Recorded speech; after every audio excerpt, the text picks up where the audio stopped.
আসসালামু আলাইকুম প্রিয় শিক্ষার্থী। আজ অষ্টম শ্রেণী 2.2 এর চক্রবৃদ্ধি মূলধনের সূত্র নিয়ে কাজ করছি। তো চক্রবৃদ্ধি মূলধনের সূত্রটা লিখি। চক্রবৃদ্ধি মূলধনের সূত্র হলো সি সমান ইন্টু 1+r⁴n। এই সি দ্বারা চক্রবৃদ্ধি মূলধন বোঝাই, ঠিক আছে। আর এটা হলো চক্রবৃদ্ধি মূলধনের সূত্র। তো এখানে ব্যাখ্যাটা একটু বোঝাই। এখানে পি সমান কি? পি সমান মূলধন বা আসল। আমরা 2.1 যখন করেছি তখন অবশ্যই এই জিনিসটা শিখাইছি। আর আর সমান কি? মুনাফার হার। মুনাফার হার। এন সমান বছর বা সময়, ঠিক আছে।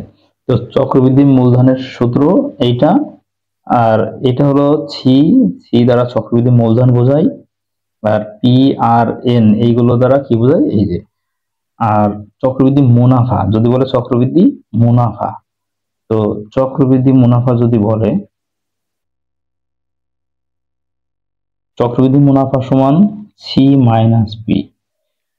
অর্থাৎ সি মানে চক্রবৃদ্ধি মূলধন, তো চক্রবৃদ্ধি মূলধন থেকে পি মানে আসল, চক্রবৃদ্ধি মূলধন থেকে আসলটা মাইনাস করে দিলে তোমার চক্রবৃদ্ধি মুনাফা বের হয়ে যাবে। তো আমরা সূত্র নিয়ে একটু আলোচনা করলাম। এরপরে অঙ্কের ক্লাস দেওয়া হবে, মানে চক্রবৃদ্ধি মূলধনের ক্লাস দেবো, এই জন্য সূত্র নিয়ে আগে একটু আলোচনা করেছি সংক্ষেপে, ঠিক আছে। তো চক্রবৃদ্ধি মূলধনের সূত্রটা যারা পারে না তারা অবশ্যই এটা সুন্দর করে শিখে নেবে, এবং পি দ্বারা কি বোঝানো হয় এখানে, এন দ্বারা কি বোঝায়, পি দ্বারা কি বোঝায়, আর দ্বারা কি বোঝায় লিখে দেওয়া হয়েছে। এবং সি মানে চক্রবৃদ্ধি মূলধন, আর সি মাইনাস পি মানে চক্রবৃদ্ধি মুনাফা, এটা অবশ্যই সুন্দর করে শিখতে হবে।